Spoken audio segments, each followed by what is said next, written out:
Actor Carl Everett is in a Tampa jail this noon. Everett is facing charges of aggravated assault with a deadly weapon. Carl Everett was one of the most striking and contentious outfielders ever to grace Major League Baseball. The 2005 World Series winner was infamous for his fiery temper, aggressive demeanor, and vehemently homophobic views, which left a lasting impression on his baseball career. Before we dive in any further, please take a moment to subscribe. The controversial Jurassic Carl Everett is known for being incredibly outspoken about his beliefs, and some of his remarks have stirred up quite a bit of controversy. One of the most talked about incidents was his denial of the existence of dinosaurs. Everett made headlines with his bold statement, "God created the sun, the stars, the heavens, and the earth, and then made Adam and Eve." The Bible never says anything about dinosaurs. You can't say there were dinosaurs when you never saw them. Somebody actually saw Adam and Eve eating apples. No one ever saw a Tyrannosaurus Rex. He went so far as to call dinosaur fossils man-made fakes, dismissing them as nothing more than elaborate deceptions. This stance earned him the nickname Jurassic Carl from Dan Shaughnessy, a Boston Globe columnist who found Everett's views particularly outlandish. Not one to back down, Everett responded by poking fun at Shaughnessy, referring to him as the curly-haired boyfriend of another Globe writer, Gordon Eads. This exchange perfectly captured Everett's combative and unfiltered approach to his beliefs and public interactions. In an interview with Dan Shaughnessy, Everett didn't just stop at dismissing dinosaurs. He took things further by casting doubt on one of humanity's greatest achievements, the Apollo moon landing. During their conversation, Everett boldly questioned whether we ever truly landed on the moon, suggesting that the whole event might have been a hoax. He implied that the historic space missions could have been staged, challenging the very foundation of one of the most celebrated scientific accomplishments of the 20th century. This moment was a perfect illustration of Everett's tendency to push boundaries and stir up controversy, leaving many to wonder about the extent of his skepticism and the motives behind his provocative statements. Everett was no stranger to conflict on the baseball field, and his career was marked by frequent clashes with umpires. His fiery temper often erupted into heated arguments, some of which led to notable suspensions and fines. Perhaps the most significant of these incidents occurred during the 2000 season. Everett was involved in a dramatic confrontation with umpire Ron Kulpa, who had ruled that Everett's batting stance was illegal. The argument escalated to the point where Everett and Kulpa bumped heads, an action that resulted in a 10-game suspension and a $5,000 fine. Everett himself has admitted that he thrives on being the center of controversy, claiming that the animosity he faces fuels his competitive spirit and keeps him sharp. His contentious nature wasn't limited to umpires alone. It extended to everyone around him.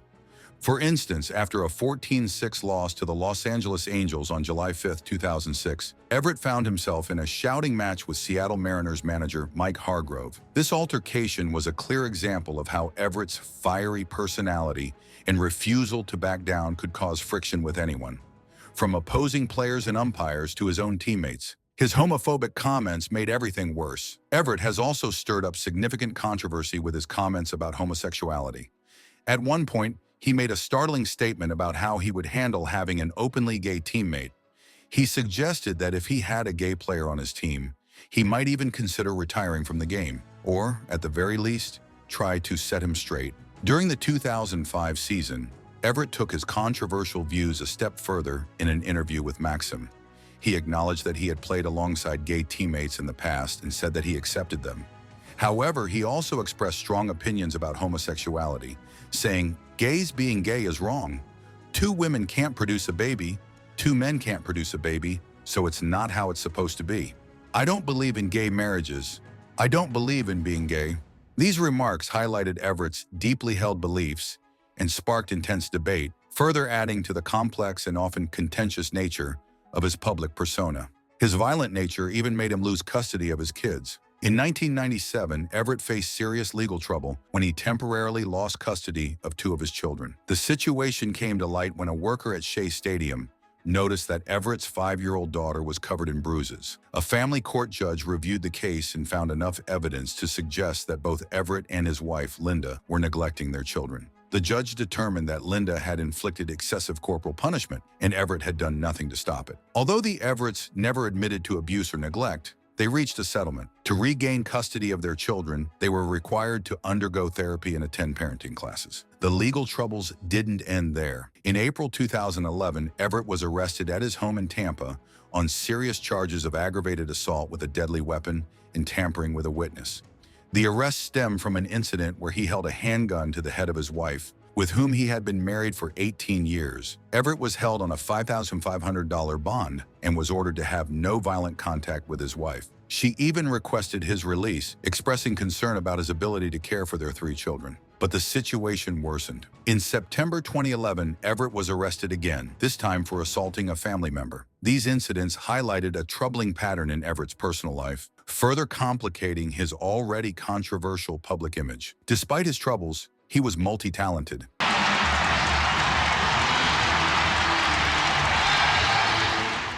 Everett's high school years at Hillsborough High School in Tampa, Florida, were nothing short of impressive. A standout athlete, he earned letters in football, baseball, and track, showcasing his versatility and talent across multiple sports.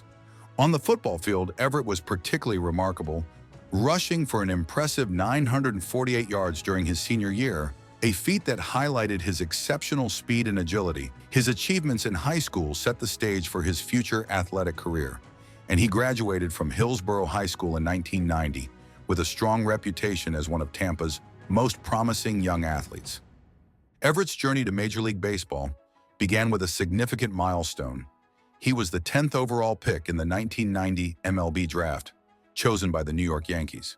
However, his path took a turn when he was picked up by the Florida Marlins in the 1992 MLB expansion draft.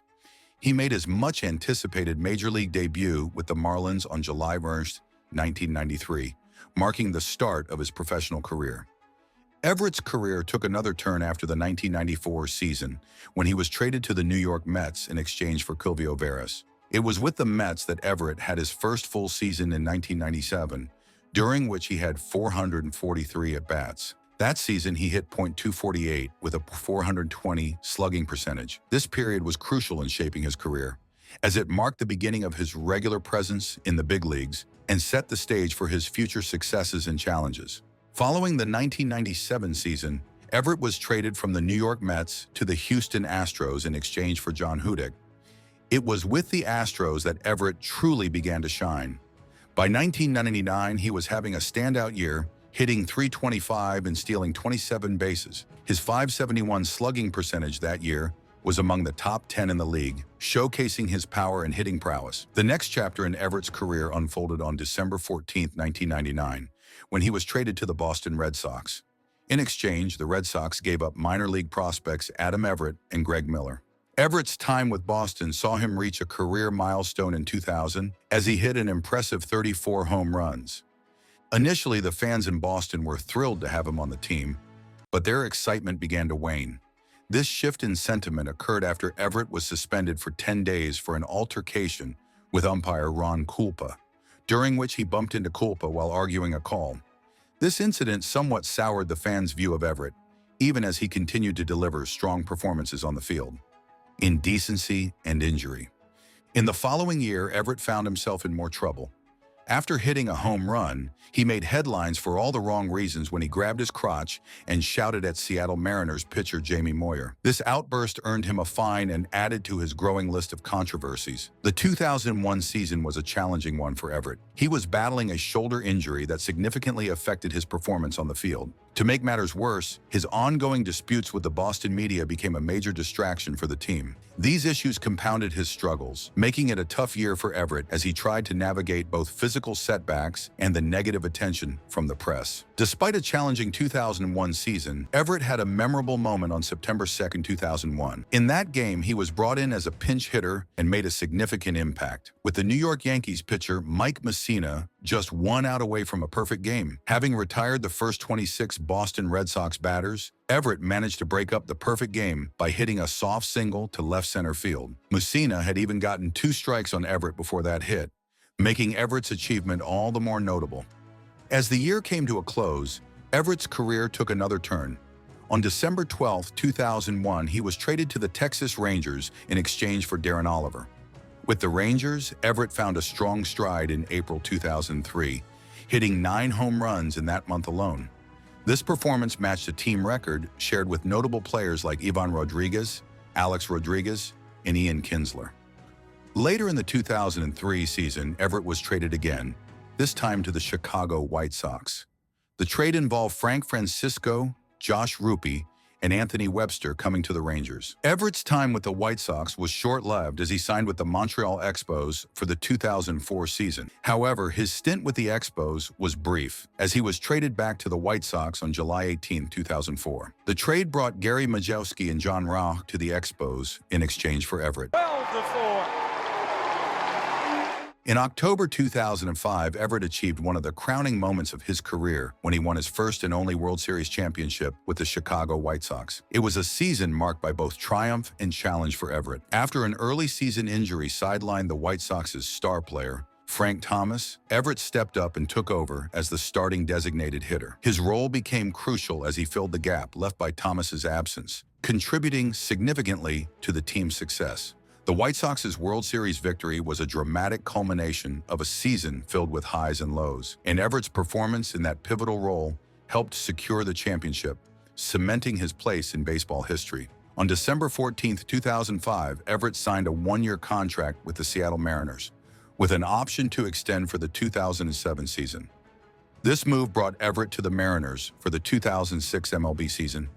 During his time with Seattle, one memorable moment came on Mother's Day, May 14, 2006. To support the Breast Cancer Foundation, Everett joined more than 50 other players in using pink bats for that day's games. This special initiative was a part of a larger effort to raise awareness and funds for breast cancer research, and Everett's participation in this event highlighted a more compassionate side to his public persona amidst his often controversial career. Throughout most of his time with the Seattle Mariners, Everett primarily served as the designated hitter, and he rarely took the field. His role was mainly to back up the corner outfield positions when needed. Despite his experience and past successes, Everett's stint with the Mariners was short-lived. He appeared in 92 games for the team before they decided to designate him for assignment on July 26, 2006. This move effectively ended his time with the Mariners. At the time of his release, Everett was struggling with his performance. According to Larry Stone's report in the Seattle Times, Everett was positioned at 85th out of 86 American League players who had qualifying at-bats, with a batting average of just 227.